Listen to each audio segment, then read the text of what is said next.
Things from outer space that could destroy us all. My name is Bill. Welcome to Night Terrors this week, and we're starting right now.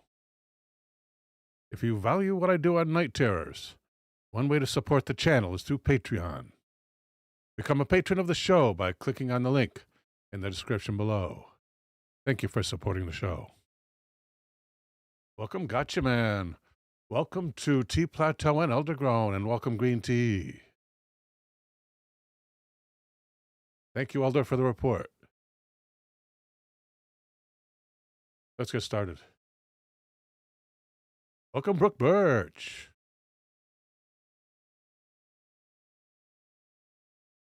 Here at reddit.com is a post in the Ask Science subreddit by Red Devil.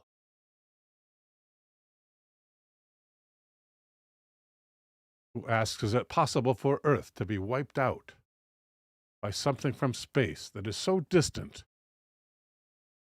we can't detect it, but moves so quickly that it could destroy us before we knew about it? See what kind of answers we have here.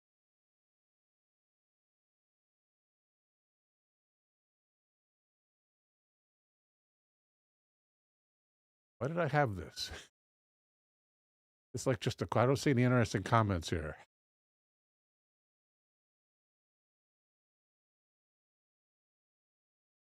Here we go. A gamma ray burst would burn off our atmosphere at impact.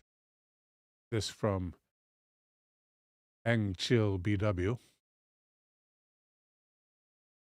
With gamma rays being part of the EM spectrum, impossible to know they're coming. Another cool one would be a rogue black hole entering our solar neighborhood.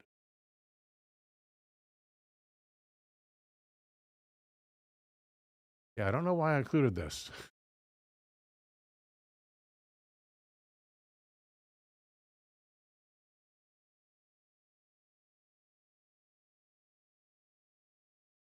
Death by Strangelet. In the end, all the nuclei of all the atoms of Earth are converted, and Earth is reduced to a hot, large lump of strange matter. That's not one we'll be covering tonight. Welcome, Joseph Winnie. He says an intergalactic pulse would be devastating.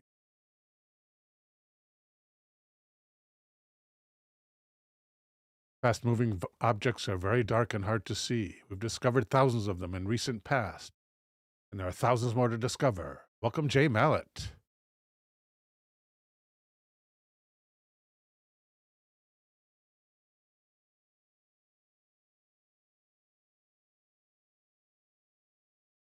Yeah, let's just dump this.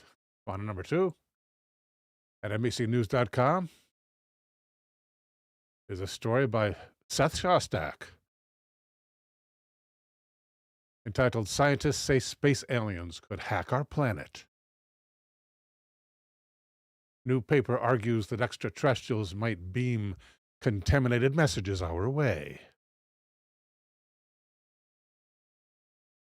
Seth Shostak, of course, the head of what's it called, where they look for the SETI, Search for Extraterrestrial Intelligence. The head of SETI, Seth Shostak is. Welcome, David Bryce. And Mr. Shostak begins, hey, Rhino Rex. And Seth begins, with all the news stories these days about computer hacking, it probably comes as no surprise that someone's worried about hackers from space. Yes, there are now scientists who fret that space aliens might send messages that worm their way into human society, not to steal our passwords, but to bring down our culture. How exactly would that happen? Astrophysicist Michael Hipke and John Learned argue in a recent paper that our telescopes might pick up hazardous messages sent our way. I assume they mean radio telescope. Or maybe it's a laser message. A virus that shuts down our computers. or something like cosmic blackmail. Do this for us, or we'll make your sun go supernova and destroy the Earth. Or perhaps the cosmic hackers could trick us into building self-replicating nanobots, and then arrange for them to be let loose, to chew up our planet and its inhabitants. Seth continues, mind you, making a small star like the sun go supernova would be a mind-boggling trick. Well, not for some, not the Kardashian scale. Begins with a K. A smart civilization could do it. As for nanobots, I figure the aliens need only wait a century or two and we'll make the little devils ourselves. It's indisputable that space aliens, if they do exist, might not be friendly. But it's hard to think of things that we could do for agile, technically sophisticated aliens that they couldn't accomplish more easily on their own. In other words, aliens that could muster the transmitter power to try wiping us out with code are going to have a real compatibility problem. The Stuxnet virus that took out Iran's enrichment centrifuges was designed to target a contemporary bit of software. That is Windows. If these nasty aliens are more than 40 light years away, they won't know that we have personal computers. Of course, they have a observation here of them. Surveillance, of course, which goes against that debunky. Yet there is a way that messages from space might be disruptive. Continues Seth. Extraterrestrials could simply give us some advanced knowledge. Not as a trade, but as a gift. And you know what they say about Greeks and gifts. Beware of those bearing. How could that possibly be a downer? Imagine you're a physicist who has dedicated your career to understanding the fundamental structure of matter. You have a stack of reprints, a decent position, and a modicum of admiration from the 3 other specialists who read your papers. Suddenly aliens weigh in with knowledge that's 1,000 years ahead of ours. So much for your job and your sense of purpose. If humanity is deprived of the opportunity to learn things on its own, much of its impetus for novelty might evaporate. In a society where invention and discovery are written out of the script, progress and improvement would suffer.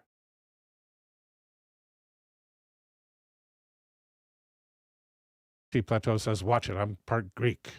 My apologies to Greek people and their island. It's not an island. Their peninsula. Hope I'm right on that one.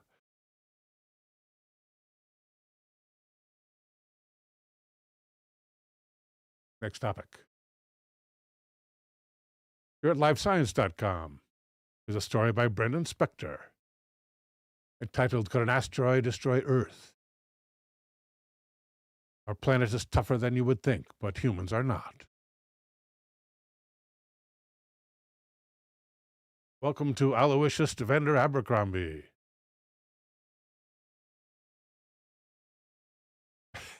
Rhino Rex says, the joke's on them. I have no sense of purpose.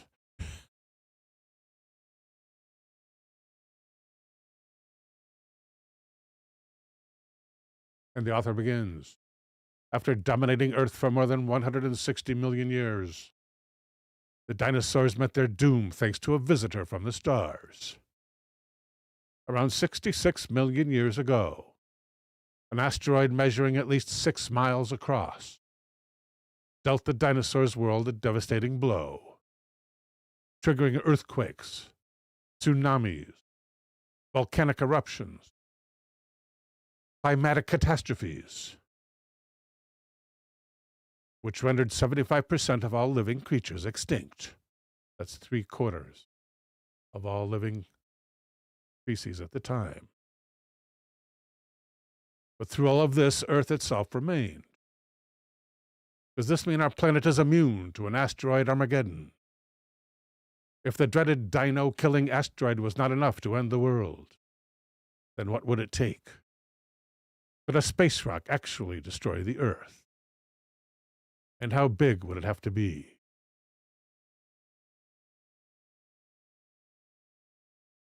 The short answer is it would probably take a rock as big as a planet to destroy our planet. I would disagree there.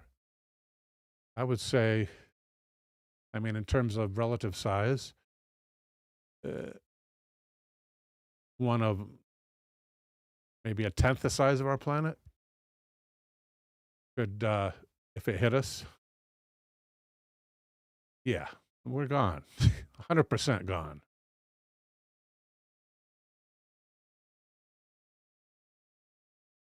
An object bigger than Mars hit the Earth early in its history. This is what made the moon, without destroying the Earth. This is according to Brian Toon, a professor of atmospheric sciences at the University of Colorado Boulder. He studied asteroid impacts.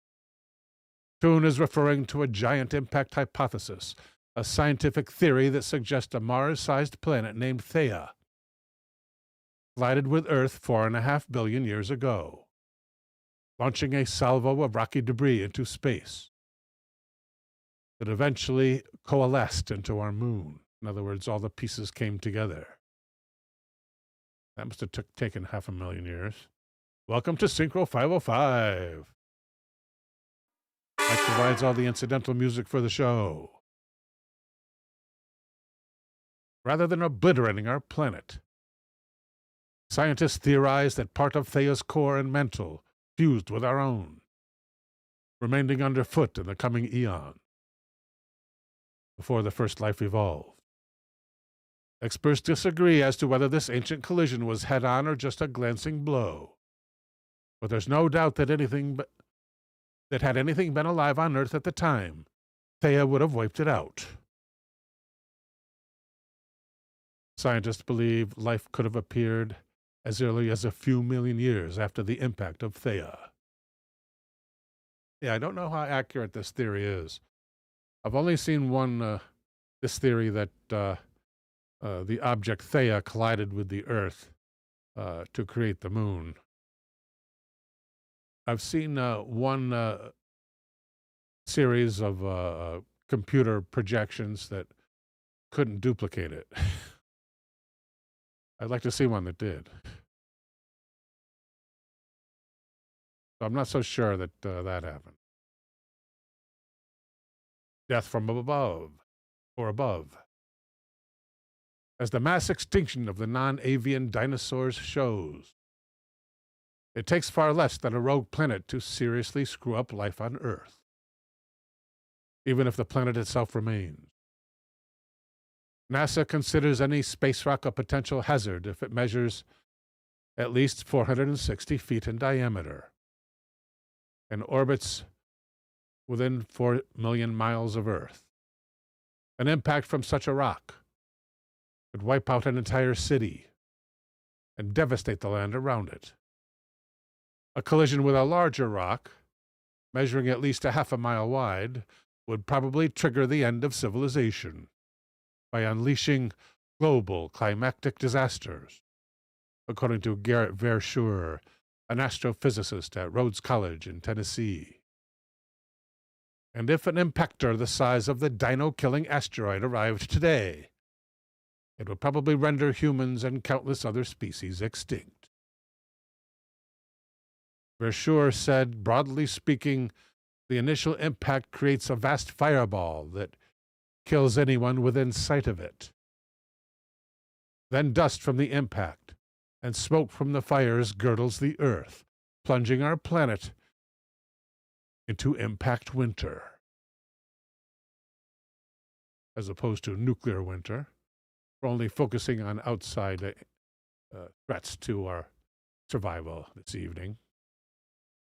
During this season of suffering, so much dust and noxious gas would cloud the sky, that plants could no longer turn sunlight into energy by way of photosynthesis. Plant life would perish all over the world, and animals would follow suit. Only very small and ground-dwelling animals, like our early mammal ancestors, would have a shot at survival. Understandably, NASA and other space agencies take the threat of asteroid impacts very seriously, closely monitoring thousands of potential impactors in the solar system. The good news is there is no threat that they know of any potential hazardous asteroid reaching our planet for at least 100 years. And if a potentially hazardous space rock should unexpectedly change course, or if it should be an interstellar object, and put our planet in its sights, NASA is testing a plan to deal with that.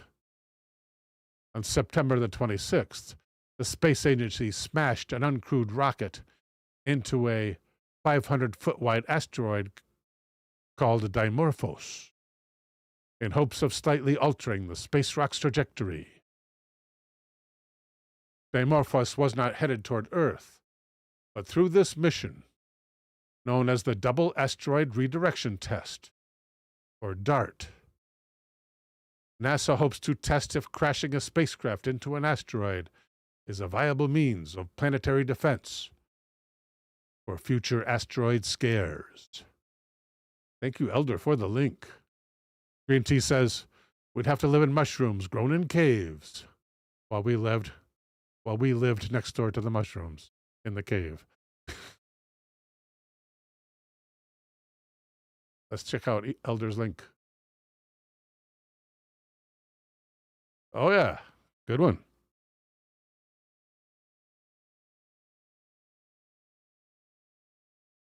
There's the moon cracking apart.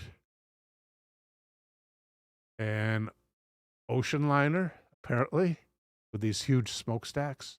Do they still have these huge smokestacks? Probably, right? They're not solar powered.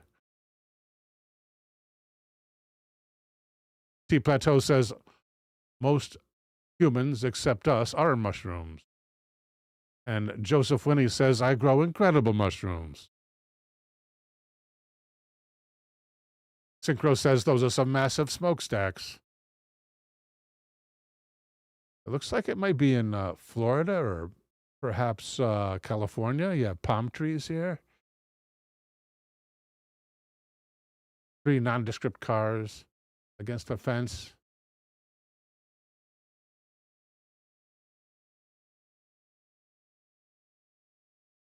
Oh, that's the end of that story.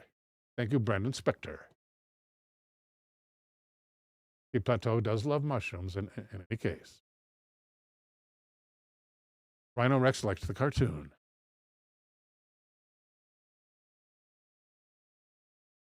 Here at blog scienceandnature.com. There's a story by Team Science Nature entitled The Giant Supernova That Will Destroy Us. Physicists fear the worst. And the team begins. A supernova in the constellation of Orion could explode at any moment. It's a giant red star that is 1,400 times larger than the sun. And it is in its last days. Welcome, Ethereal Warrior.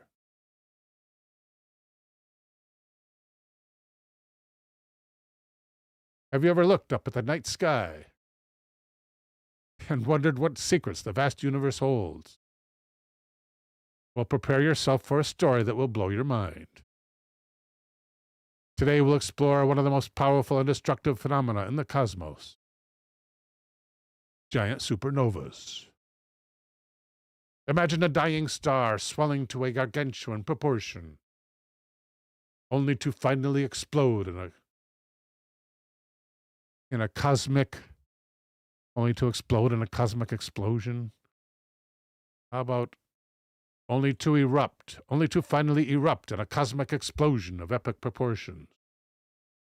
Yes, we're talking about a supernova, an event that defies our imagination and could literally wipe out life as we know it in our little corner of the universe.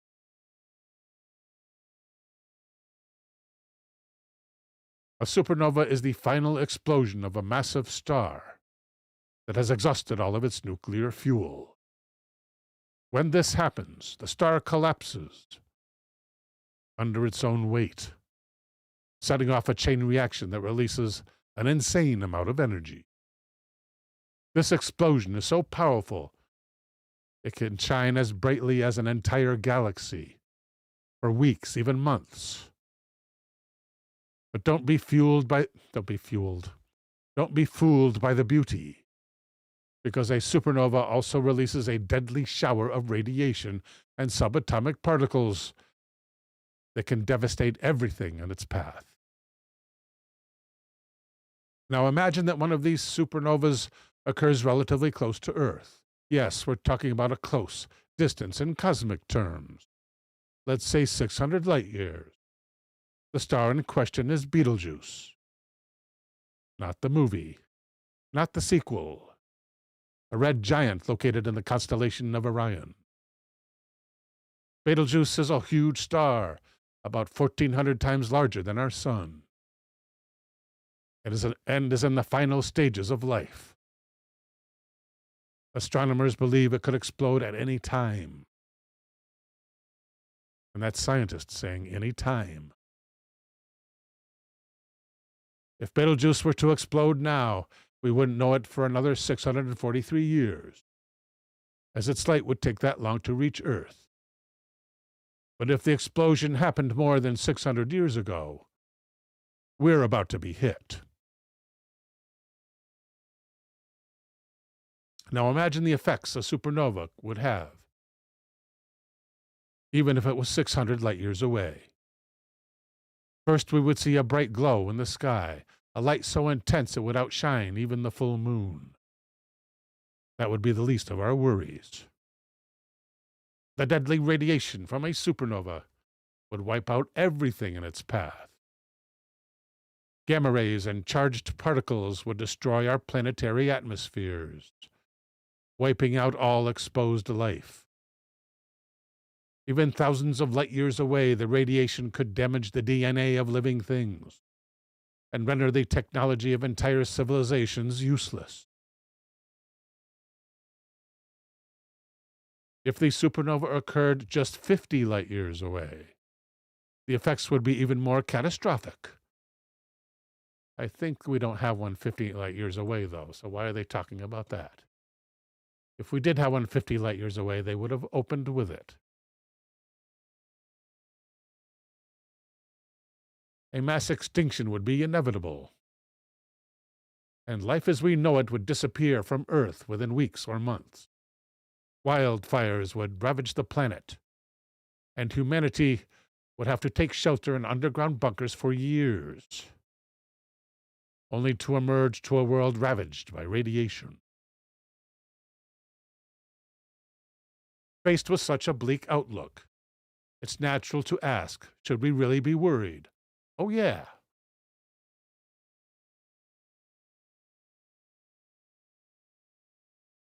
Okay, we have some debunking here. A cosmic cycle. We must also recognize the importance of supernovas in the cosmic cycle of destruction and renewal. In other words, forget the Earth. This is just part of nature. Although those explosions are responsible for dispersing the elements formed inside stars, enriching the interstellar medium with the basic building blocks of life, and all our precious metals as well. Okay, let's go to the next one. Eldergrown asks, how do you debunk a supernova? I'll let you know, Elder. No, I'm not going to do it. I'll highlight it for you, and you can freeze frame and read at your leisure. This is the one I'm not reading because we are believers here and not debunkers. Should we be worried? Right here.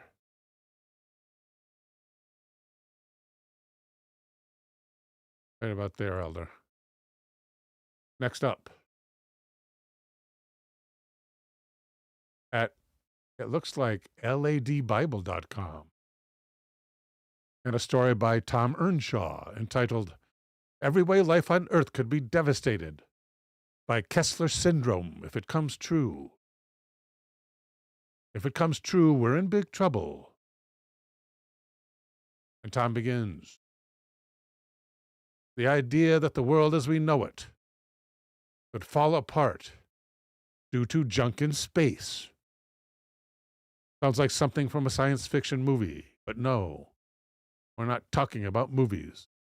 Sadly, this is real. Thought up back in 1978 by NASA scientists Donald Kessler and Burton Courpellet. The Kessler Syndrome says that humanity is at a continually growing risk of destroying our society through space exploration. Kessler and Courpellet said that the more satellites and junk we send and leave in space, the more likely it is that said satellites and waste will crash into each other.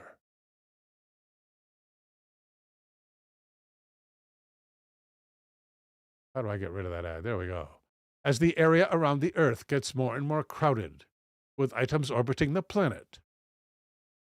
And let's take a look at how many things are orbiting the planet, shall we?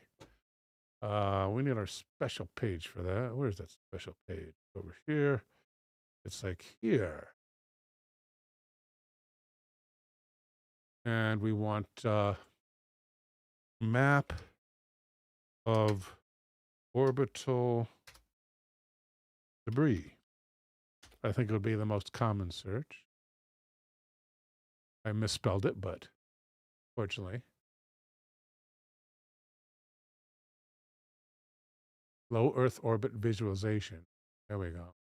At Leo Labs or platform.leolabs.space. Low Earth orbit visualization. Downloading orbits. Whoa! What's the red stuff? Beams, instruments, follow Earth, auto refresh, views, object type. Holy cow.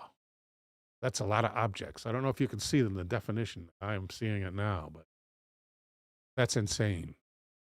What are these? Can we get rid of these ed thing? What do we do if we do beams?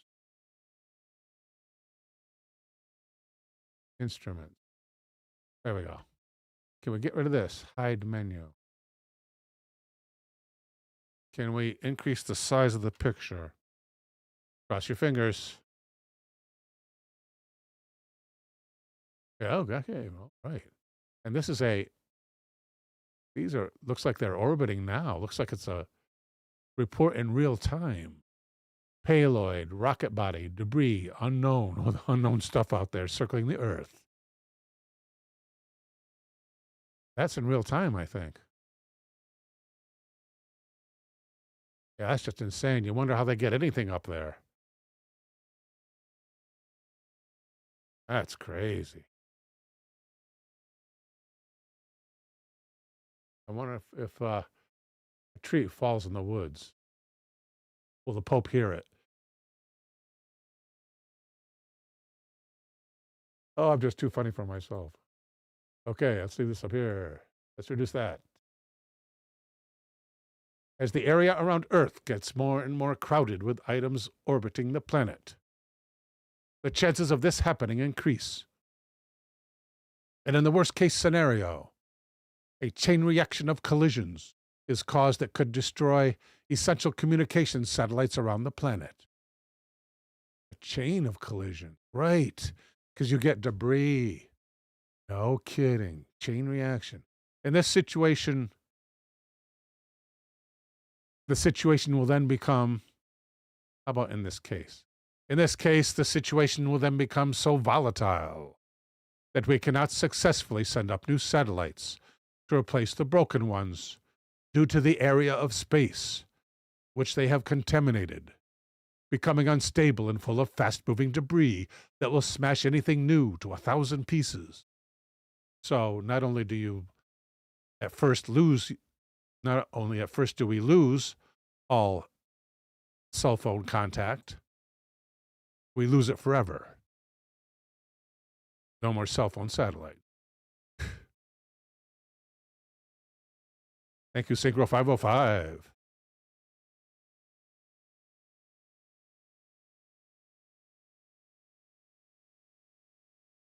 Currently, more than 10,000 satellites are orbiting the Earth. On top of that, more than 100 trillion pieces of old satellite. 100 trillion. Added to 10,000. I'd say the 100 trillion old satellites is the worst threat. I mean, you got 1,000 and then you got trillion. Our 100 trillion pieces of old satellite are still circling the planet, with parts occasionally falling to the Earth's atmosphere over time and burning up. Occasionally. But with a trillion, what's 100 per year? When you're looking at a trillion. John L. Crassidis, that's his name, a professor of innovation and space debris expert at the University of Buffalo in New York, said the Kessler syndrome will come true if the probability of a collision is so great that we cannot put a satellite in space. Then we're in trouble. In his 2023 paper entitled Kessler Syndrome, A Challenge to Humanity, Crassidis and another hard name, Amrith Mariappan write about what would happen to humanity if this situation occurs. Spoiler, it's not good. Across the world, airlines use the Flight Management System, or the FMS, to do a ton of in-flight tasks. A breakdown in satellite communications would leave the industry on its knees, with no GPS to help navigate the world. Everything would have to be done manually by pilots and crews, which leaves flights open to significant risks in situations such as communicating with air traffic control. He says, without access to satellite communication, pilots and air traffic control would not be able to receive real-time weather updates, leading to more risks of navigation under hazardous and weather conditions. No and there. Leading to potential risks of navigation under hazardous weather conditions. Given the millions that work in the industry, the disruption would likely lead to job losses due to downsizing of operations, causing further issues. The GPS satellite system is used by the railway industry to stop collisions and keep rail travel safe. Take that out of the equation, and you cannot safely track what trains are on the line, causing potentially fatal collisions. Well, I'd say a collision would be fatal. Maybe not 100%, but you're going to have fatalities on a collision. Thank you, Rhino Rex, for the link. Let's check out that link.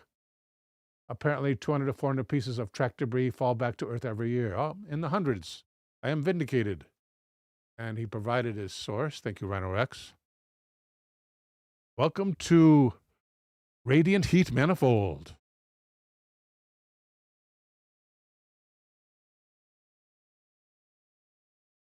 Does space junk fall from the sky? Yes, it does. On average, a total of between 200 and 400 tracked objects enter Earth's atmosphere every year. That's about one every day. Human populations are rarely affected by things falling from the sky. This is largely a numbers game. Human populations live on a small percentage of the Earth's total surface area. So any objects that do not burn up and disintegrate upon re-entry into the atmosphere are likely to fall into the ocean, covering 70% of the surface of the Earth, or on sparsely populated land areas. The U.S. Space Surveillance Network, operated by the Joint Functional Component Command for Space. Boy, I got some sour stomach here. It is painful. Maybe some coffee would help me. Welcome to Feathers.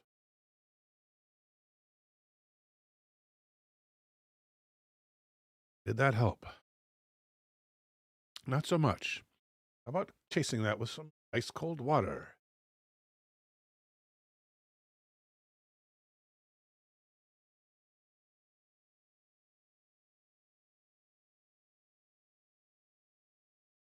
Well, I should have done that on the studio cam. Welcome, Sir Cyrus 5.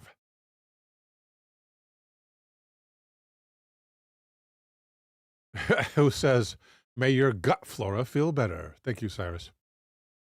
Had a good friend in the service named Cyrus.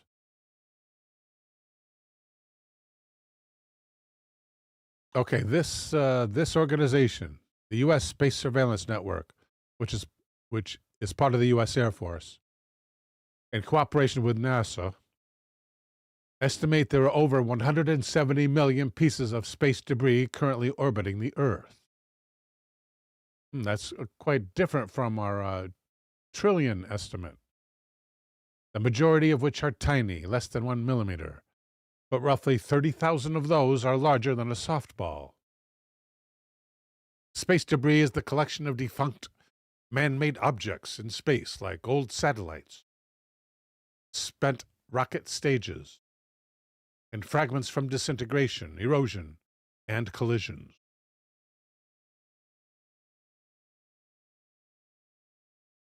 T. Plateau says, somebody made a cocktail called the Skylab.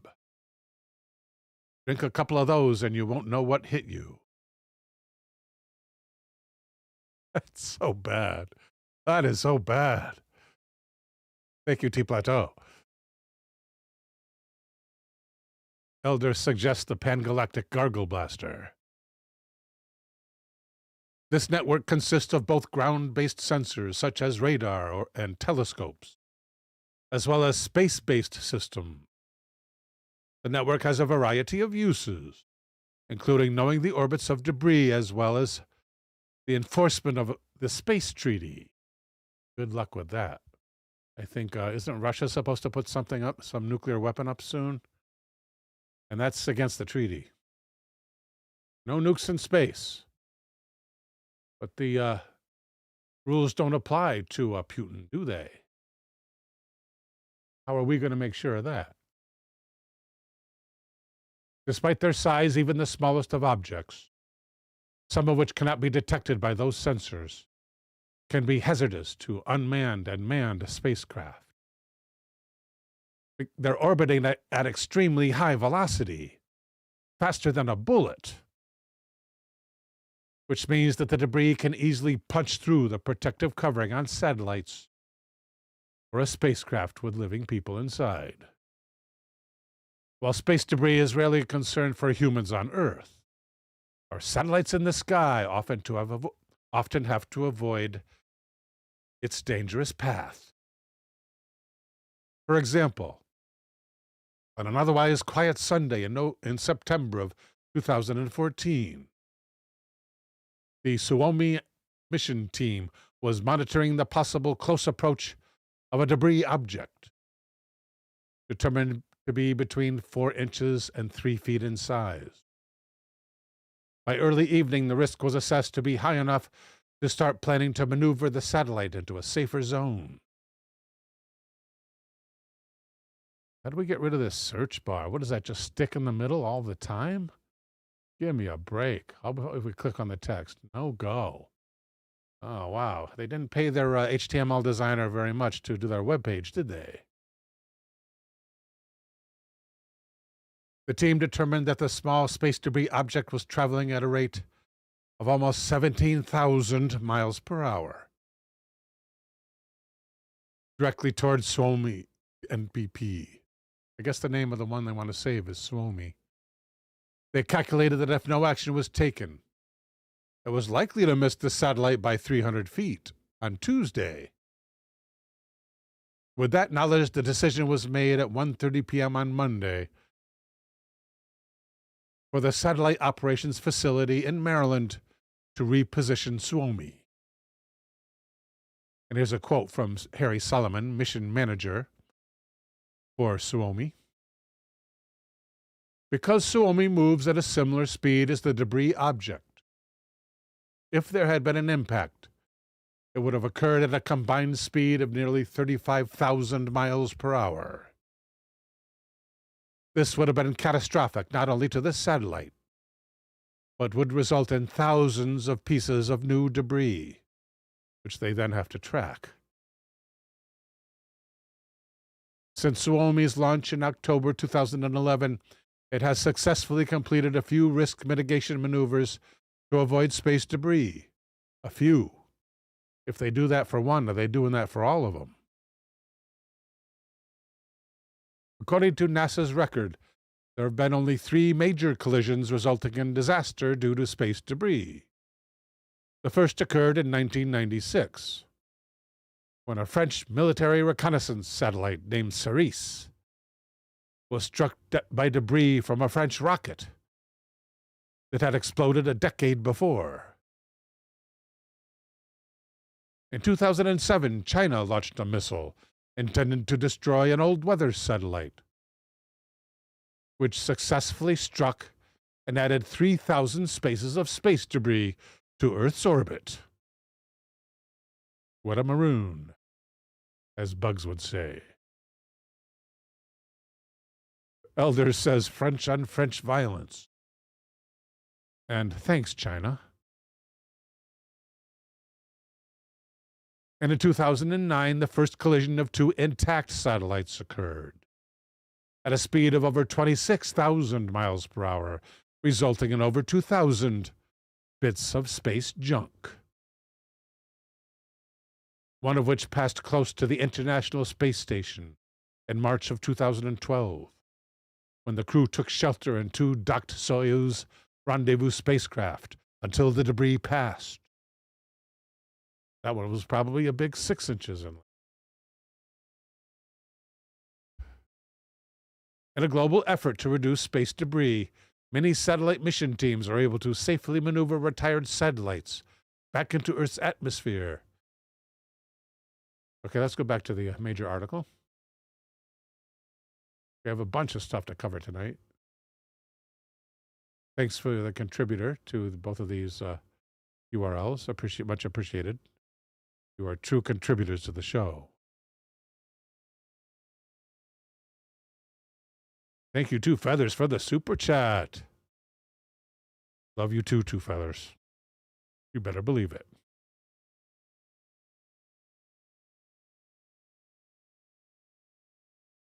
The agricultural industry uses satellites every single day when it comes to planting crops and harvesting them, even mapping the yield you can create from however many fields of produce you're growing. No GPS, no information. Precision agriculture, powered by GPS, facilitates the application and distribution of precise pesticides, herbicides, and fertilizer, leading to cost reduction, increased production, and enhanced ecological sustainability. If the satellite chain reaction collisions begin, you're looking at cost increase, reduced production, which further increases the price, and less ecological sustainability. With technology, primitive methods of farming would have to be taken back up, and the disruption to the world food supply network would be catastrophic. We're talking mass starvation here. As satellite communication systems contribute substantially, the paper says, to the efficiency and reliability of the energy and utility sector, any potential loss of this technology could have far-reaching consequences. No kidding. Disruption to energy supply. Industries would grind to a halt due to the most essential being prioritized. Oh. Due to the most essential industries being prioritized in an energy shortage, which would lead to mass job loss and economic uncertainty. How about economic failure across the world? How about that? Always will, Two Feathers. Always will.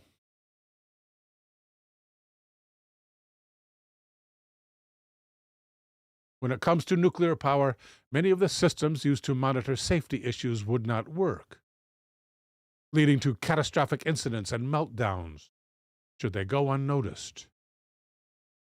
Renewable energy sources would be hindered, with satellite communication essential to making these industries work, such as when to open or close the gates on a dam. There would be a race for energy security, and by race they mean war, with those relying on other nations and importing it at the most at risk. Drug transportation would be devastated.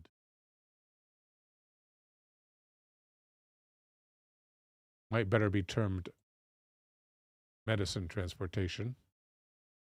With chronic and serious conditions without the medical aid and help they need in some cases to stay alive, leaving people without the medical aid. An estimated 310 people would undergo surgery annually. Many other health issues not mentioned here can be fatal if not properly treated in a timely manner. So that would be all related to medicine transportation. Interesting. Mental health would be the least of our worries, I imagine.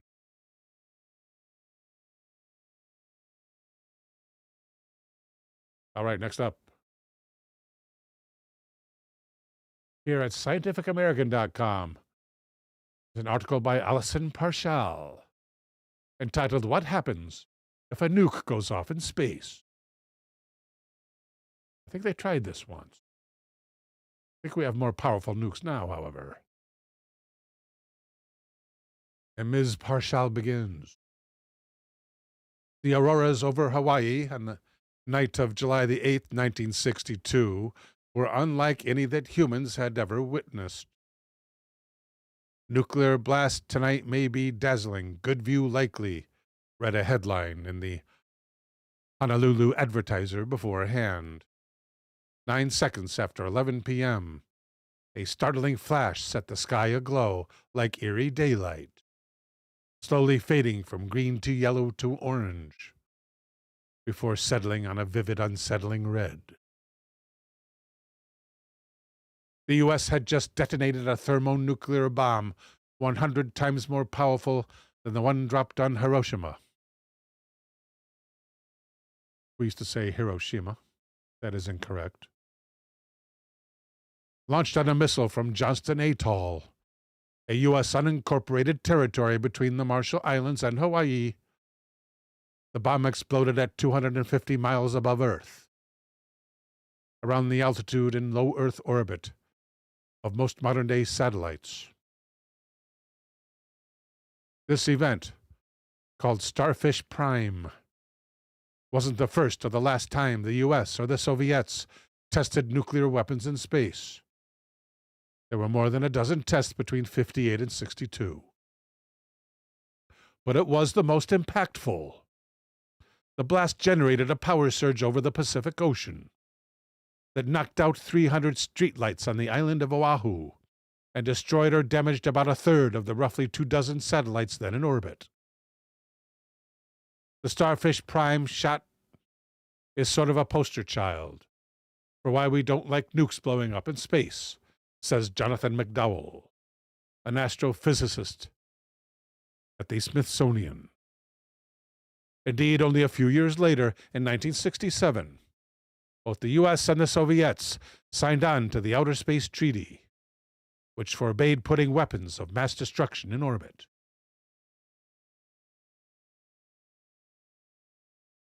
Now, some 6 decades after the last nuclear detonation in Earth orbit, the threat of another has emerged, with the DoD, that's Department of Defense, warning about a potential Russian program to place a nuke in space. That's coming up, people. They're going to put a nuke in space. Who's going to stop Putin from doing that? We're kind of helpless, aren't we? U.S. officials have said there is no imminent threat because no warheads are known to be in space at this time. When the United Nations Security Council recently put forward a resolution to reaffirm the ban on such weapons in space, Russia vetoed the measure. And of course, at the UN, it only takes one veto to kill a measure. On Earth, a nuclear explosion follows a well-documented catastrophic chronology. I might have said timeline. There's the initial fireball itself, which can vaporize everything in a wide radius. Then there's the shock wave from the sudden change in air pressure, which can level buildings, which can ignite firestorm that happened at Hiroshima. And finally, there's the distinctive mushroom or Nagasaki, or maybe both. There was 2 of them. And finally, there's the distinctive mushroom-shaped cloud formed from these effects, and the associated atmospheric fallout of deadly radioactive material, which can kill in a matter of minutes or decades. In space, this explosion looks quite different. There is no fireball. There's no shock wave. There's no mushroom cloud. Instead, the bomb releases all of its power as electromagnetic radiation. All of its power, including gamma rays and X-rays. This unleashes 3 waves of destruction, explains Victoria Sampson, Chief Director of Space Security for the Secure World Foundation. She says, first there's a big flash, and satellites within line of sight are pretty much immediately taken out by the radiation. By the radiation alone. Radiation strong enough to fry circuit boards. Is going to do something nasty to human beings. Then there's the electromagnetic pulse, or the EMP. X-rays from the explosion collide with atoms in the upper atmosphere, releasing electrons through a process called Compton scattering. These electrons run along the lines of Earth's magnetic field, causing some spectacular auroras, which were witnessed across the Pacific during the Starship Prime test. Depending on a nuclear explosion's size and altitude, its EMP can wreak havoc on the ground and in orbit, potentially damaging or disrupting unprotected electronics in spacecraft and in devices across a large swath of the Earth's surface. But it's the third and most lasting wave of space-based nuclear destruction that could be the most devastating. A lingering, globe-girdling belt of high radiation. McDowell says, it wasn't so much the prompt EMP that gets you. It's this extra radiation dose over months and years that killed a bunch of satellites. Of course, that same radiation is beaming toward the Earth and human beings and other animals, other mammals. I need to change my seating situation. So I'm going to do this at this time. It's going to be easy. I'm going to attempt to do it. You may see some visual effects that you haven't seen recently. Whoa! Where?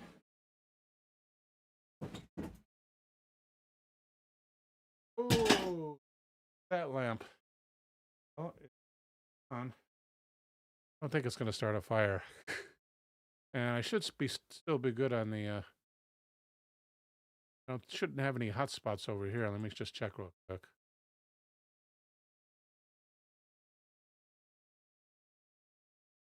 No, I'm good. No, I'm not. Yeah, I need that light back. Now it looks like it's turned into a mission to get a new chair and to restore my lighting. Okay, people. What can I do while I'm doing this? Is there anything? I'll just have to do it fast, right? I'm gonna be fast as I can. Put this on in the meantime. Hopefully I remember it's there. You can take a look at a part of my studio.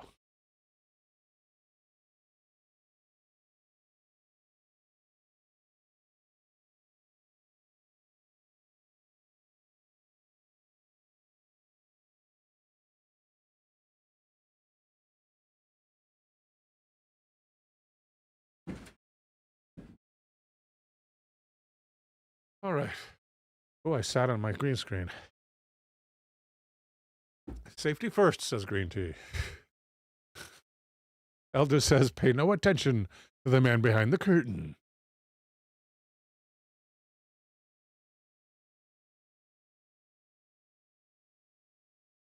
Effectively, nuclear blasts in orbit create an artificial Van Allen belt, or a ring of charged particles, looping out from the Earth along its magnetic field.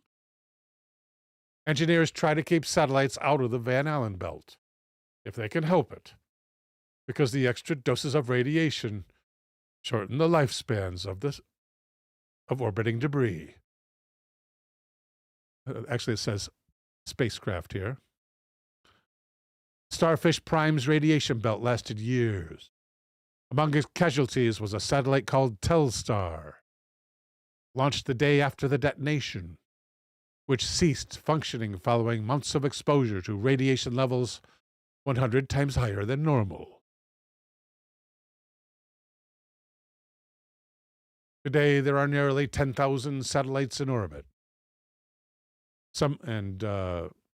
Millions or trillions of pieces of space debris. Some of the extremely important and expensive ones may be hardened against this kind of radiation, which is going to increase the cost of putting them in the space. Many spacecraft based in low Earth orbit would likely be taken offline, including a significant fraction of SpaceX's 6,000-plus Starlink satellites in orbit, which, among other things, provide critical high-speed broadband. And depending on the blast location and intensity, people on the International Space Station, as well as China's Tiangong habitat, might be in danger. An EMP could knock out electronic systems on these orbital outposts, leaving their crews ill-equipped to navigate through a minefield of dead, drifting satellites. Even if no hardware failures occur, the radiation exposure itself could limit human crew safety to a matter of days or even hours, Sampson says, citing simulations from a DoD report. Most chillingly, although electronics can be shielded and Earth's atmosphere would block most harmful radiation from reaching the ground, everyone on the planet would still be threatened by any orbital blast's potential to escalate tension and trigger a global thermonuclear war. It is currently uncertain whether Russia's pursuit of a space-based nuke is actually a serious project. McDowell says what's not clear is whether this is just some PowerPoint by some general in the Strategic Rocket Forces, or a seriously funded program. and it may exist only as a scare tactic because of its apocalyptic implications. Say that 10 times fast. Because of its, say because 10 times fast.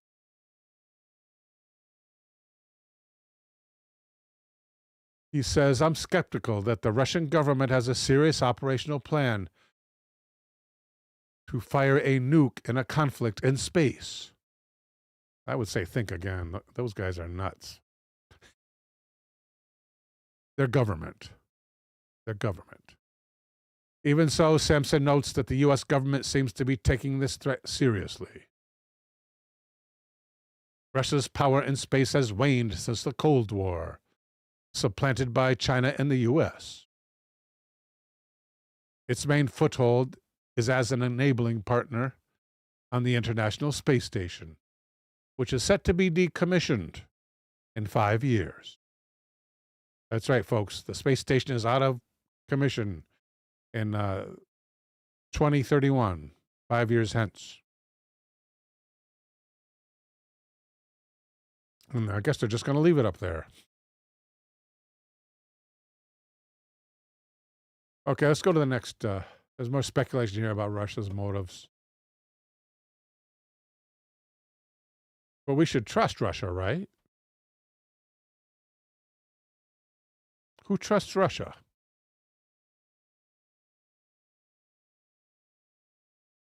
Here at scmp.com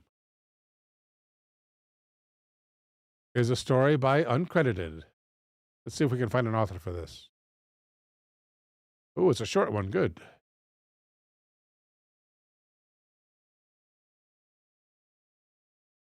No author's given here.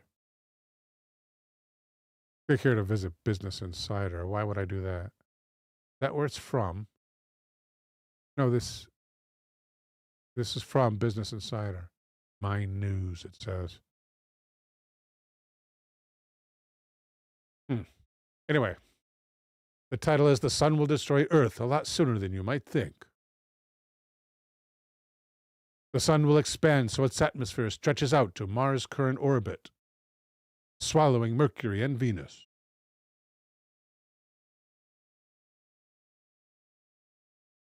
It says reading time 3 minutes. I'm going to time myself here. It's about 2.5 minutes after, a little less, a little more rather. And Anonymous begins. There are plenty of ways Earth could go. It could smash another planet, be swallowed by a black hole, or get pummeled to death by asteroids. And when it smashes another planet, that's another planet smashing into us, not us smashing into another planet. But actually, if it's in front of us as we're circling the sun, we would smash into it, I guess. Rogue planets we're talking about here. There's really no way to tell which doomsday scenario will be the cause of our planet's demise. It won't be pretty. When you take a look at what will happen to Earth when the sun finally does die out in a blaze of glory. And as Gillian Scudder, an astrophysicist at the University of Sussex, explained, the day might come sooner than we think. The sun survives by burning hydrogen atoms into helium atoms in its core. In fact, it burns through roughly 600 million tons of hydrogen every second. And then it has a squeaky voice. And as the sun's core becomes saturated with this helium, it shrinks, causing nuclear fusion reactions to speed up, which means that the sun spits out more energy. In fact, for every billion years the sun spends burning hydrogen, it gets about 10% brighter.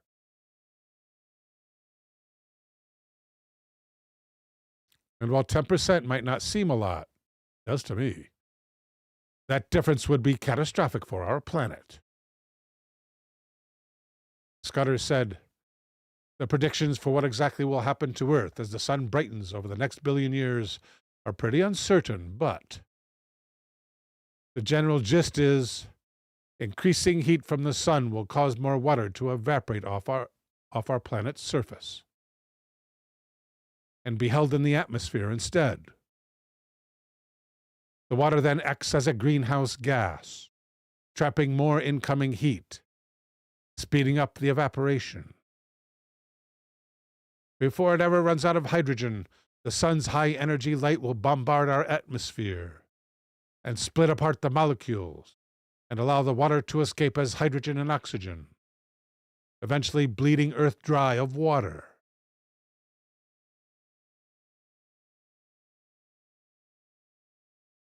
And it doesn't end there.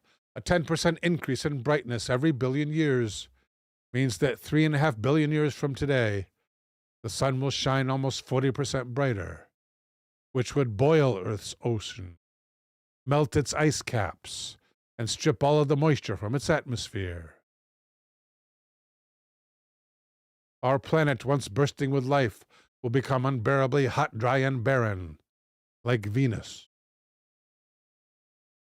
And as the steady thump of time drums down on our existence, the situation only gets more bleak.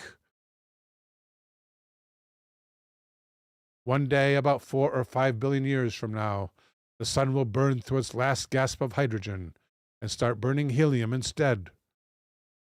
Once hydrogen has stopped burning in the core of the sun, the star has formally left the main sequence and can be considered a red giant. It will then spend about 1 billion years expending and burning the helium in its core, with a shell around it where hydrogen is still able to fuse into helium. As the sun sheds its outer layers, its mass will decrease, loosening its gravitational hold on all of the planets. So all of the planets orbiting the sun will drift a little further away. Imagine the winters then.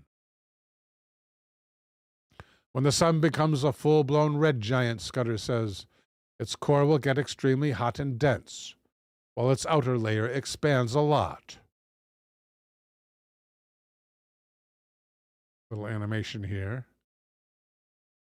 No little X saying you are here. Oh, there, you are here. I see. Oh, little burning Earth. We're right there. Although the sun's atmosphere will reach Mars' orbit, Mars will escape as it will have wandered past the reach of the sun's expanding atmosphere. Earth, on the other hand, has only 2 options. Either escape the expanding sun, not too likely, or be consumed by it, much more likely.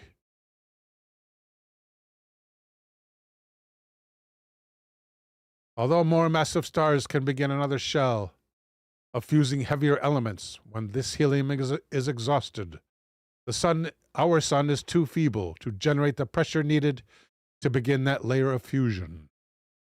So when the sun's helium dries up, it's pretty much all downhill from there.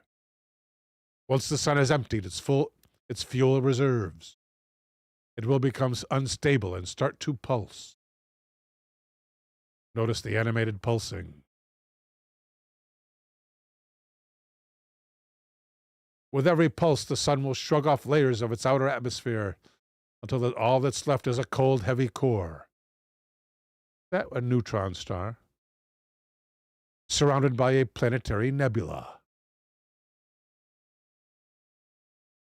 With each passing day, this core, known as a white dwarf, will cool and fade out of existence, as if it didn't once host the most lively planet ever discovered in the sweeping canvas of the universe.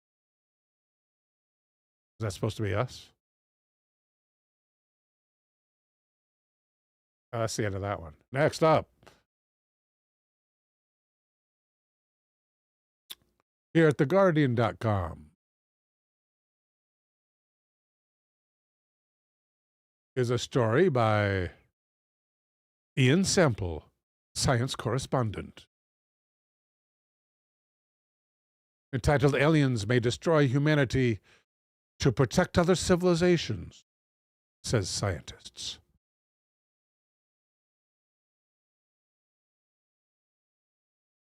It may not rank as the most compelling reason to curb greenhouse gases, begins Mr. Sample. Or is it Samples?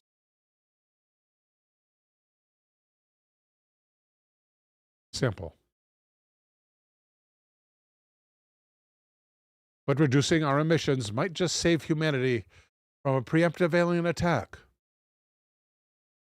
Watching from afar, extraterrestrial beings might view changes in the Earth's atmosphere as a symptomatic indication of a civilization growing out of control, and take drastic action to keep us from becoming a more serious threat. This scenario is one of several described by a NASA-affiliated scientist and his colleagues at Pennsylvania State University,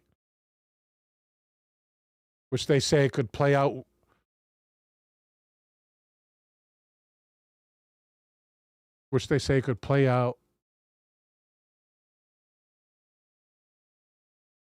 if humans and alien life were to make contact at some point in the future.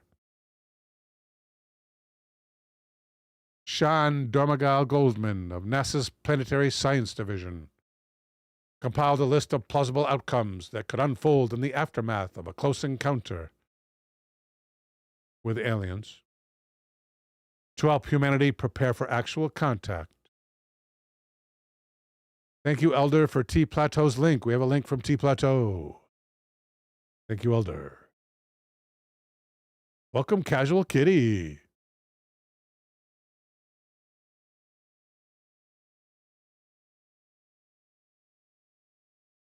Galaxy High or something like that, right? Galaxy High School? What is that, a cartoon? Just says Galaxy. Never saw that particular one. Good art, though.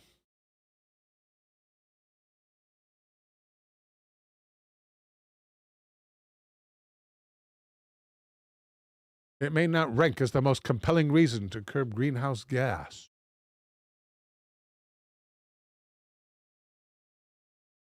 But in their report, the researchers divide alien contacts into three broad categories: beneficial, neutral, and harmful. Beneficial encounters range from the mere detection of ET intelligence, for example, through interception of alien broadcasts, or contact with cooperative organisms, helping us advance our knowledge and solve global problems, such as hunger, poverty, and disease. Another beneficial outcome the authors entertain sees humanity triumph over a more powerful alien aggressor, or being saved by a second group of ETs. The authors write, in these scenarios, humanity benefits not only from the major moral victory of having defeated a daunting rival, but also from the opportunity to reverse engineer ET technology. Other kinds of close encounters may be less rewarding and leave much of human society feeling indifferent towards alien life. The ETs may be too different from us to communicate. They might invite humanity to join the Galactic Club only for the entry requirements to be too tedious for humans to bother with. What, really? Go away. They could even become a nuisance. That guy that won't stop talking. The Alien Channel, 24/7, 365.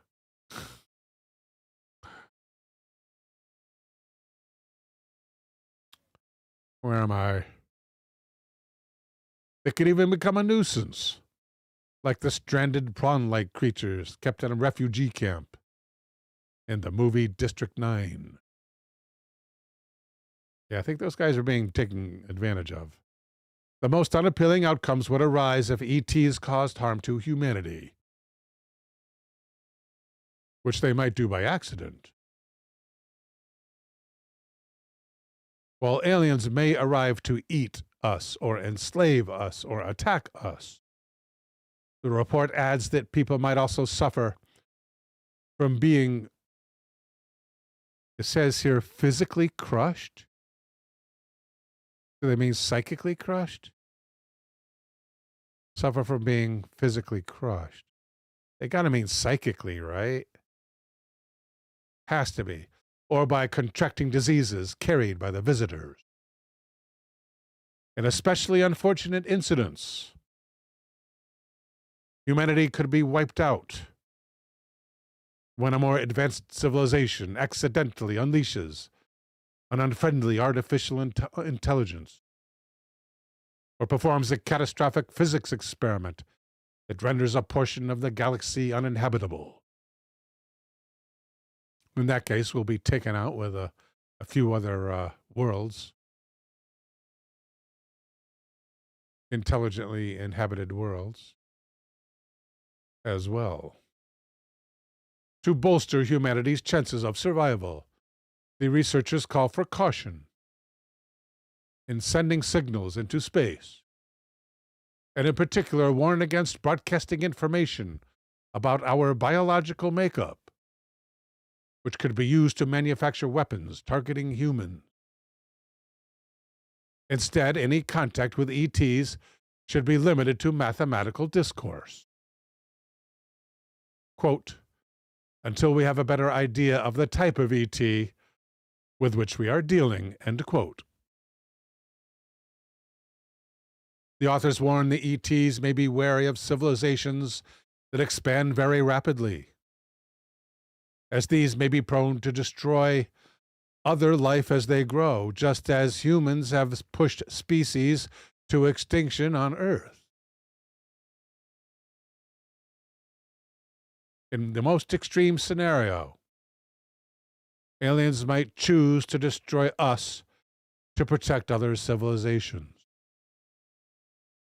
In space, quote, a preemptive strike would be particularly likely in the early phases of our expansion, because a civilization may become increasingly difficult to destroy as it continues to expand. Humanity may just now be entering the period in which its rapid expansion could be detected by ETs, because it's changing the composition of our atmosphere by way of greenhouse gas emissions. Green aliens might object to our environmental damage and wipe us out to save the planet itself. The authors write, these scenarios give us reason to limit our growth or reduce our impact on the global ecosystem. Thanks for saying that in English. It would be particularly important for us to limit our emissions of greenhouse gases, since this can be observed from other planets. Even if we never make contact with ETs, the report argues that considering the potential scenarios may help to plot the future path of human civilization, avoid collapse, and achieve long-term survival, and there is no ending clause. I must have read that incorrectly. The report argues that considering the potential scenarios may help to plot the future path of human civilization, avoiding collapse and achieving long-term survival. You've read 7 articles in the last year. That's the end of that one. Next up. Welcome to Makni. Makni remembers the cartoon, but I guess Makni does not remember the title. Here at space.com,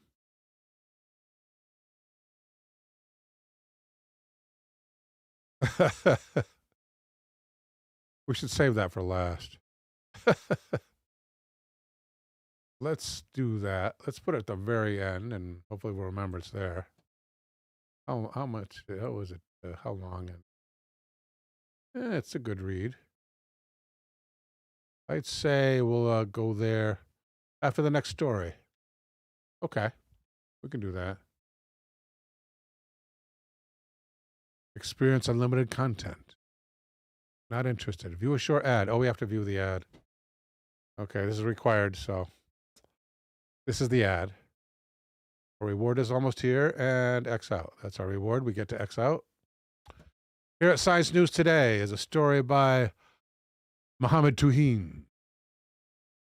Galaxy high, says Makni. Galaxy high. Thank you, Makni. Entitled, Could a Star Destroy Earth? We're talking a rogue star here, people. The idea that a star could destroy Earth is one that, for many, belongs in the realm of comic books. But when we delve into our cosmic mechanics, we find it's not only plausible, but in some cases inevitable, that stars will impact life on Earth in profound ways. From massive supernovas to the gradual death of our own sun, the fate of our planet is intricately tied to the life cycle of stars. So let's just skip the two we already covered and go right to the rogue stars here. And what am I doing? Get out of there, please. Where's the rogue star? The role of the sun, supernovas, gamma ray bursts. Okay, let's do gamma ray bursts. They're very interesting.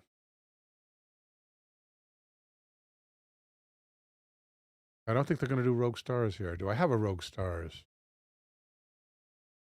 This gamma ray burst is very short. There's a gamma ray article. Let's maybe do the gamma ray article. There's more than one. That's a yes, by the way, to that question.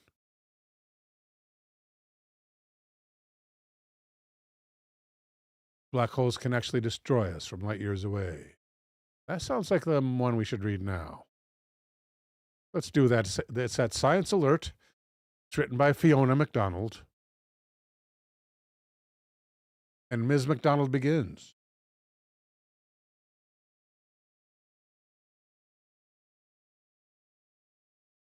And there's a preamble here.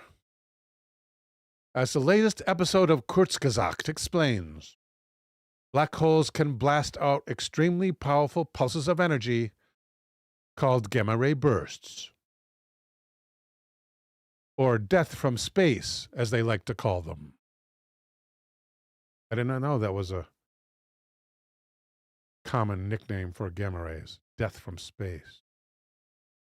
Anytime, anywhere, and we just have to hope we're not in the firing line when it happens.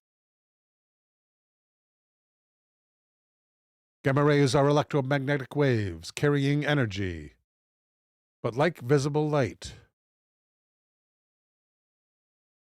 But unlike light, they're much more powerful. A single gamma ray photon is more energetic than 1 million visible light photons. And a single gamma ray photon is capable of disrupting human DNA.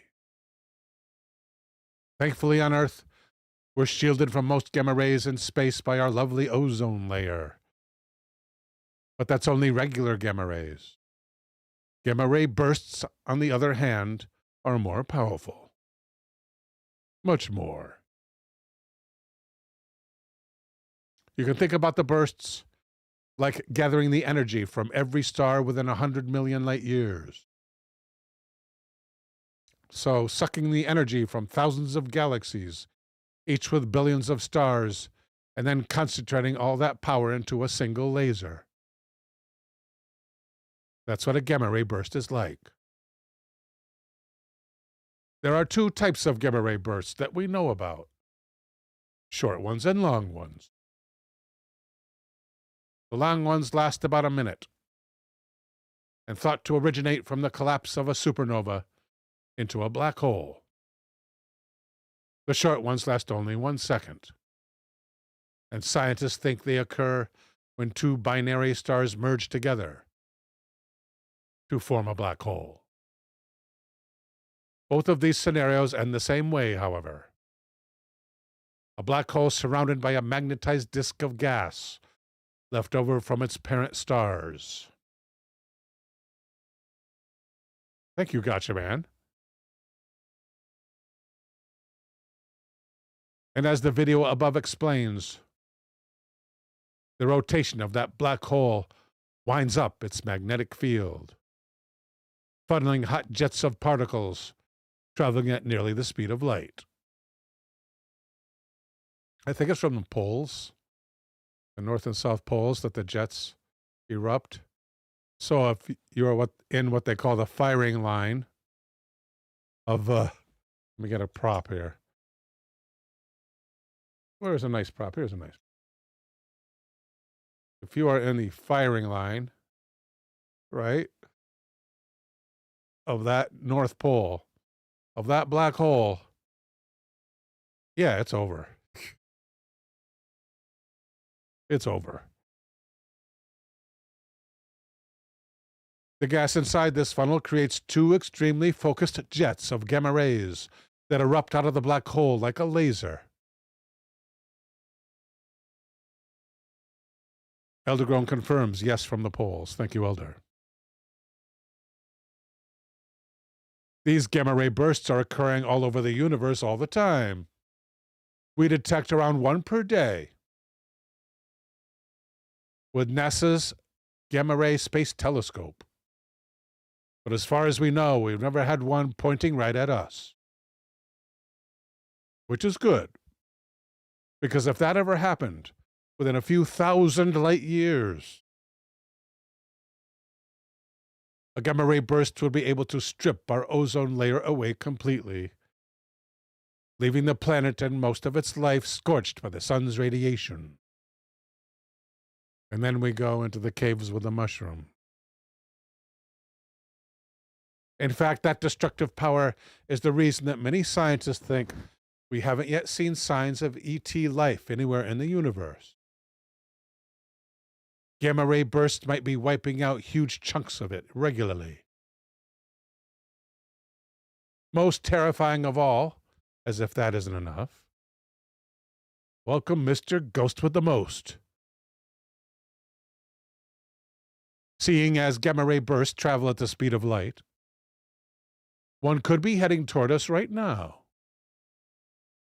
There would be no warning until it hits us and kills us all.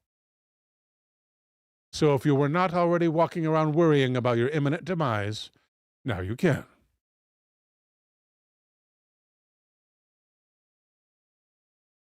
And that's the end of the article. Are we at a good time for that last article? I don't think quite. I think we need one more article before we go to the closer. The closer. Good series.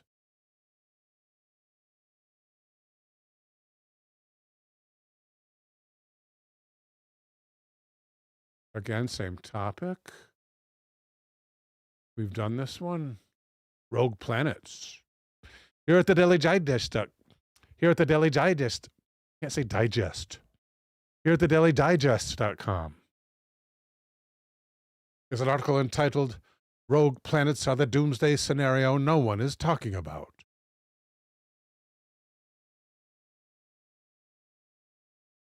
And it's very short.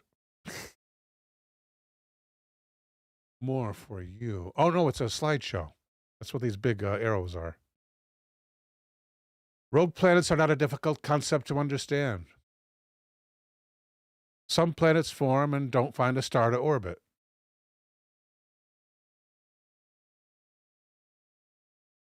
What are they doing? Come on, I want to... Wait a minute. I read the first line from this and the second line from that, so ignore that. Will it stop here now, please? No, it will not. I guess I'll have to do speed reading here. What's it? Evelyn Wood's speed reading course? Rogue planets are a difficult concept to understand. They're essentially just planets that aren't tied to the gravity of any one particular star, and as a result, they roam free throughout the void of space. Astronomers don't understand why some planets form and don't find a star to orbit, but there are a few competing theories about how a rogue can form and why they find themselves untethered from an orbit. Modern theories of planetary system formation suggest that many planets are formed around young stars when they are in the short-lived phase of growing their planetary systems. But many of these are ejected due to gravitational scattering as the planetary systems organize themselves over time. A solar system's planets, it didn't really matter what the composition of a larger planet is in the ejection event, as long as it is heavier than the smaller object ejected. A rocky planet. Okay, we're not doing this. Boom. Just leave. Is the sun's solar flare powerful enough to wipe out all life on Earth? By Tiffany Winfrey. And is it spelled the same name? It looks like it is. Same as Oprah. Ms. Winfrey begins. No, it's not. Isn't Oprah PH? This is an F instead of a PH. I think Oprah's PH. Solar flares happen simultaneously. But note that they're part of our sun's 11-year cycle, separated between the minimum and maximum phases. The rate of solar flares is primarily triggered by the presence of solar activity, such as solar storms. Solar flares have been at the forefront of astronomical and scientific investigation for decades, because a manifestation of an intense solar storm in our solar system's only star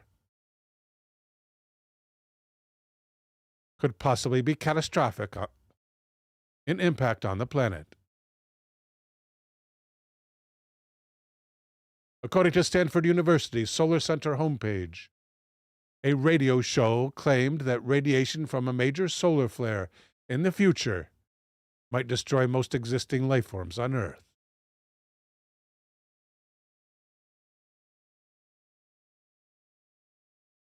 Human civilization has never seen a planet-killing solar flare. But there's always a first time. This is a debunking article. According to NASA's Goddard Space Flight Center, solar flares constitute a hazard to most living species.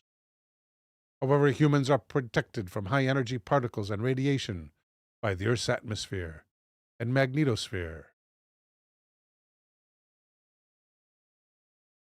and the planet's magnetic field. That is the magnetosphere, idiot. That's not three things. We're only protected by two things.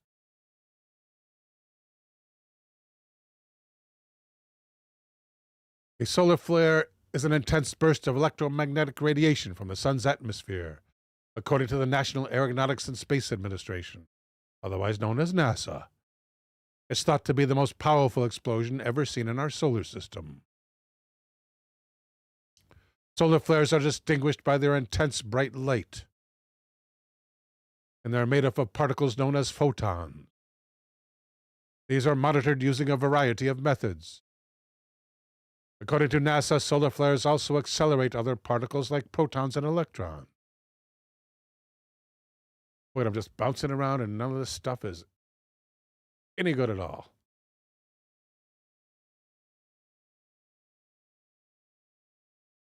Okay, looks like we're going to the show capper early.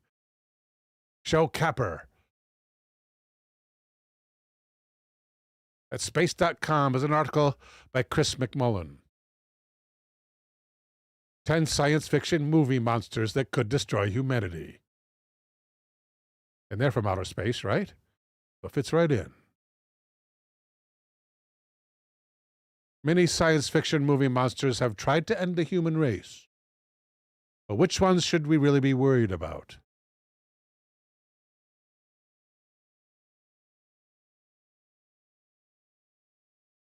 Elder says, I've noticed the AI lately tries harder to keep you engaged longer.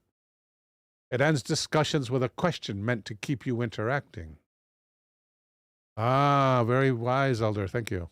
Good observation. And Mr. McMullen begins. Hollywood has, over the years, introduced the film-watching public to all manner of science fiction movie monsters from outer space. After all, how are you going to make your star look good if there's no spiky, Vaseline-vomiting abomination to put them in peril? Often that's all the beast is, a hastily conceived nemesis for our hero to conquer. Welcome, Jordan Cogburn.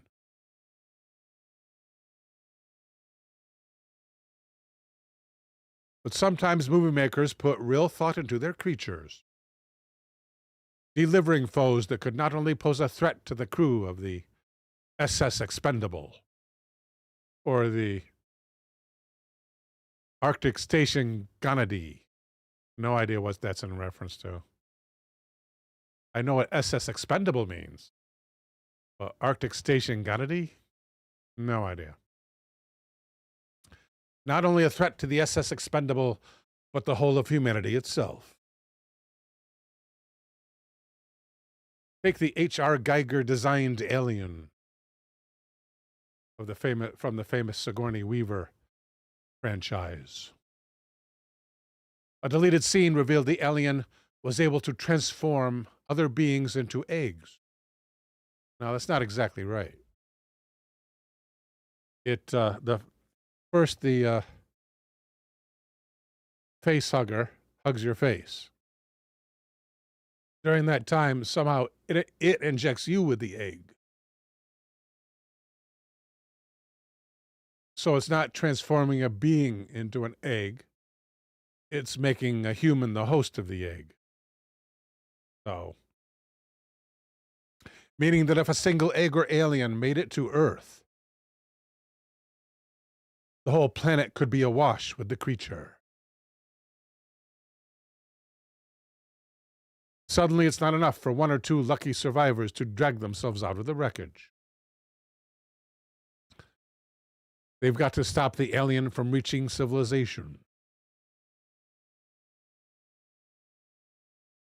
A few science fiction protagonists even go so far as to choose self-sacrifice to destroy something that could doom humanity. Thank you, Elder, for the link.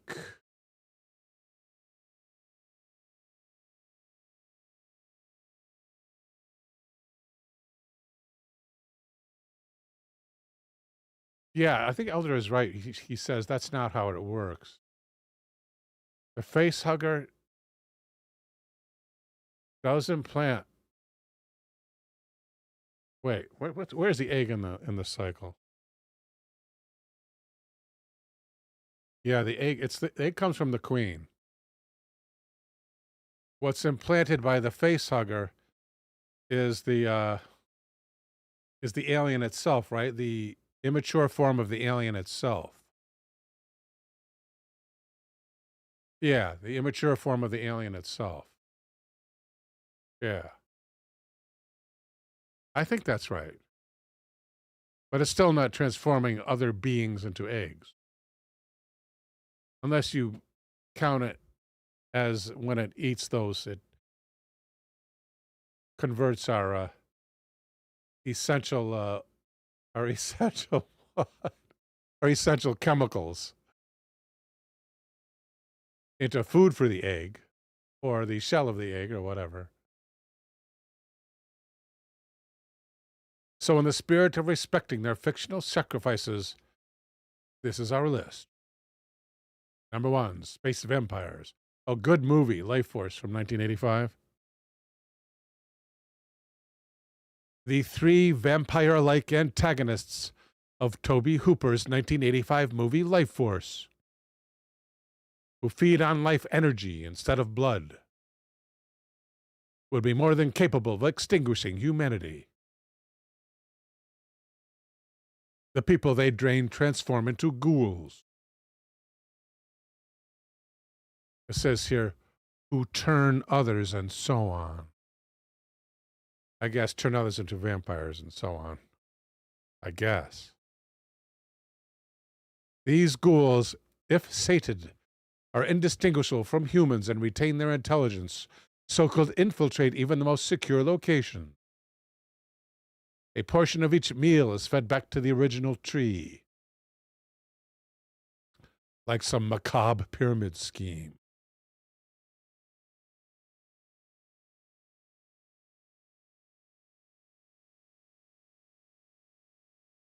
Welcome to Crossover Maniac. The Thing.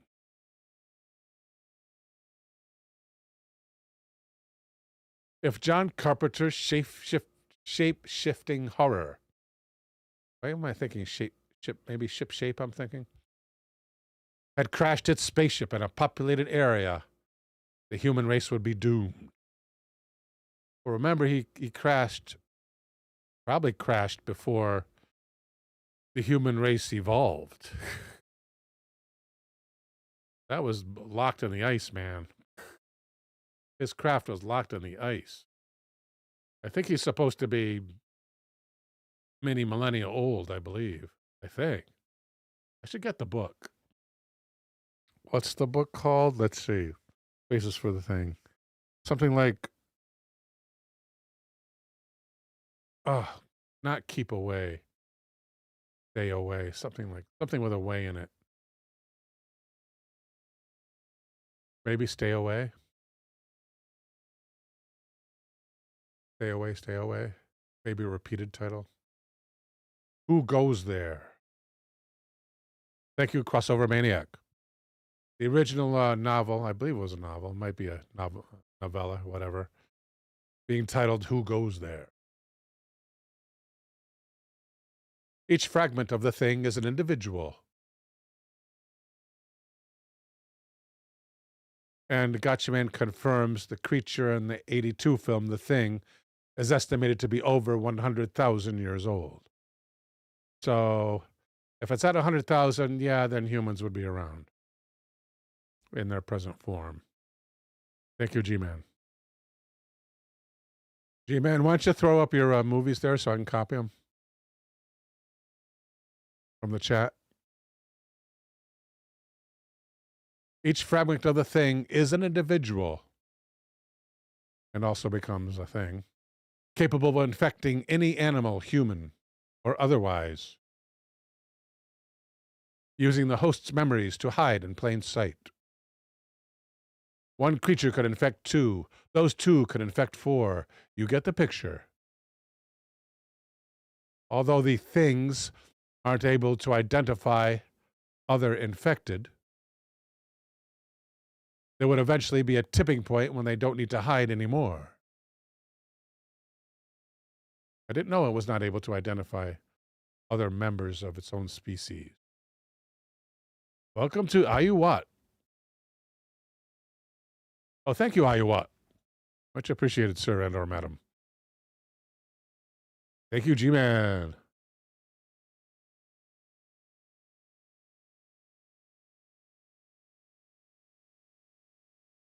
Oh, The Conversation is an excellent movie. Gotcha, man. Just a classic. Oh, the Anderson tapes. Very good. That good old Vietnam era scare television from the ABC Movie of the Week. I love it. Yeah, the Anderson tapes.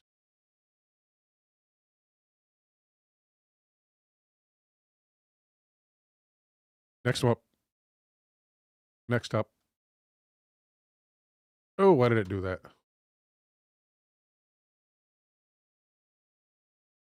Okay, good. What's the thing? Xenomorphs. I thought we did aliens already. Appeared in Alien and Aliens. Dubbed the Xenomorphs. James Cameron Alien sequel illustrated why these creatures could spell the end for us if they ever reached Earth. Cameron's Xenomorphs, which some had divided into warriors and drones, exhibit hive behavior, and like fire ants, could overcome most barriers by working together. While aliens drop egg-morphing... While aliens dropped aliens' egg-morphing concept A single queen egg could still ignite an unstoppable infestation. I think they're talking the movie Alien. While the movie Aliens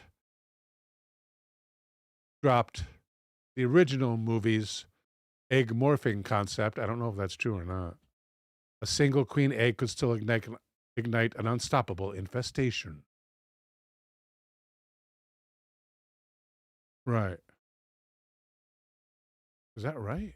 No, that's not right. There'd be only one bad guy. The eggs come from the queen. No egg, no more bad guys.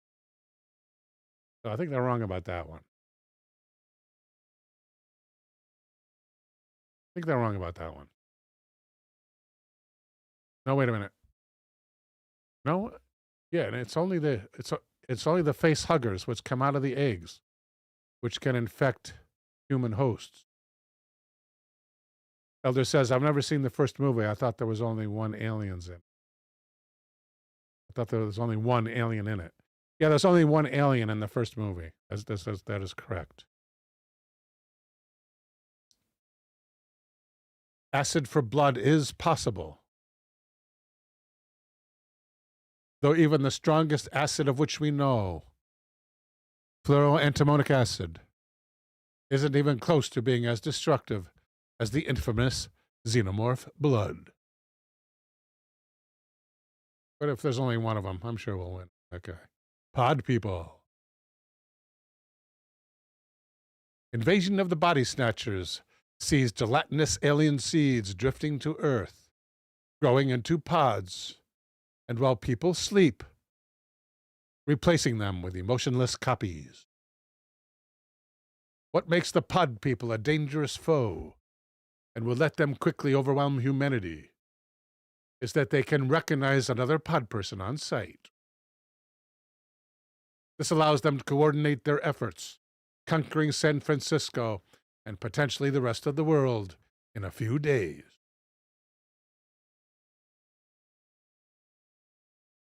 I get rid of that ad. Yeah.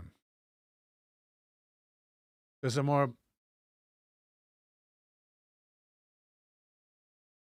Oh, there's debunky here. I don't need debunky. Why do they need to debunk Hollywood movies? They're bunk in the first place. Oh, no, you could never have a xenomorph. Oh, no, of course not. This is what you're selling. You're selling the xenomorph. Don't knock it. And a link from Elder. Thank you, Elder. Oh, yeah, there it is. The seed is planted. Terror grows. Yeah. First one's better. The original's better. Although this one has a really good review. I should watch it again some night.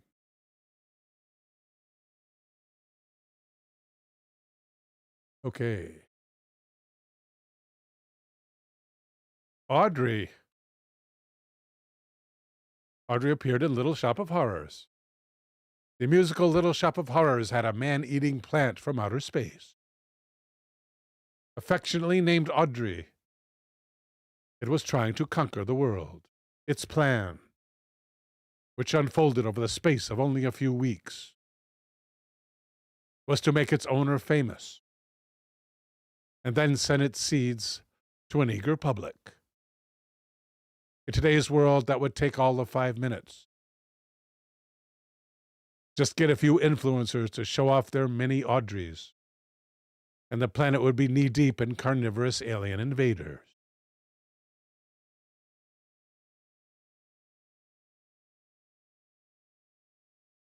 And debunk, followed by a debunk.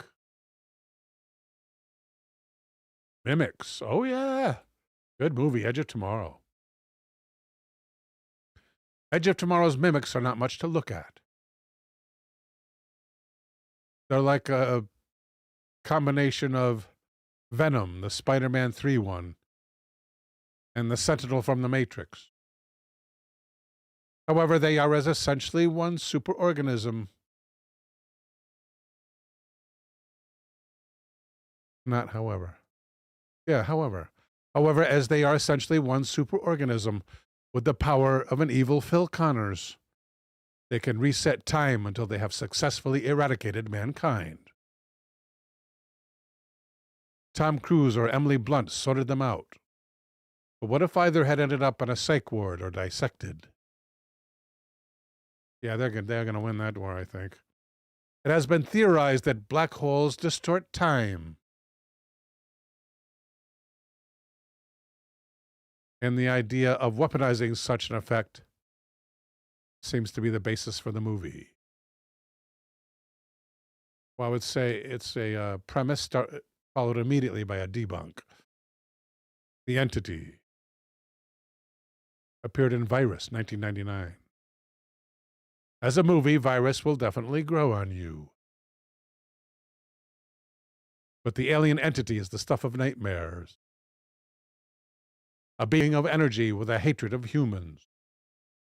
It was beamed onto a Soviet research ship and used the machine shop to churn out murder bots. What makes this a potential people ender is that, more so than when it was filmed, there are so many systems the entity could appropriate if it was beamed to the mainland.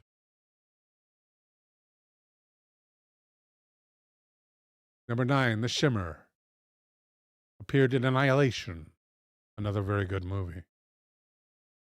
It's hard to exactly define whether The Shimmer, Annihilation's reality and DNA warping zone, is either a message, a weapon, an attempt to terraform Earth, or just something we cannot comprehend. Good movie. Unless Natalie Portman's character had shut it down, it would have expanded to engulf the Earth, warping space and blending all life. What's even more unsettling is that while the movie doesn't specify a speed, it could be future generations facing annihilation.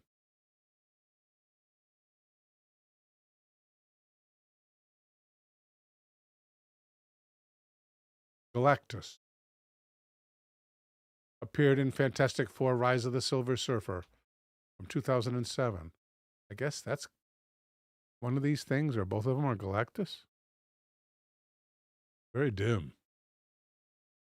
The second Fantastic Four movie was criticized for turning the planet-draining Galactus from a giant purple man into a massive cloud. But cloud or no, it's still terrifying.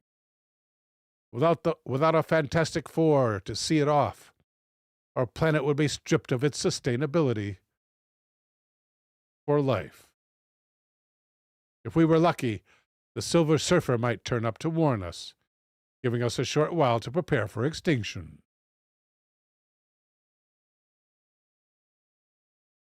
Oh, is that it? I thought they had 20 of them.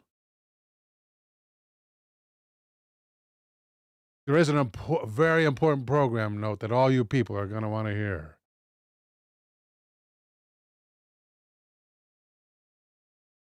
And that is Gotcha Man's movie, which is coming up this Wednesday. Let's word wrap that and change that so everyone can see it.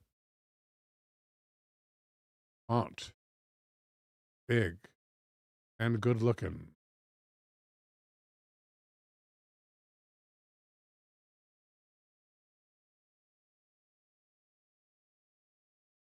Called by Gotcha Man as the surveillance anxiety.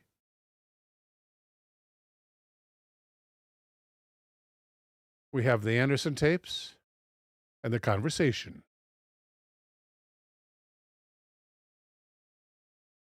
The Anderson tapes, of course, a